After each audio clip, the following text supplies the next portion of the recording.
This is a gorgeous set of faux cedar pencil trees. You can see how realistic these look from a distance.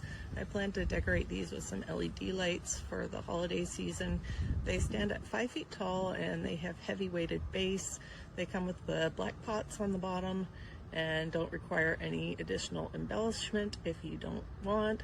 They look really realistic. I'll show you what they look like up close as well. They have a nice deep green color and dense foliage.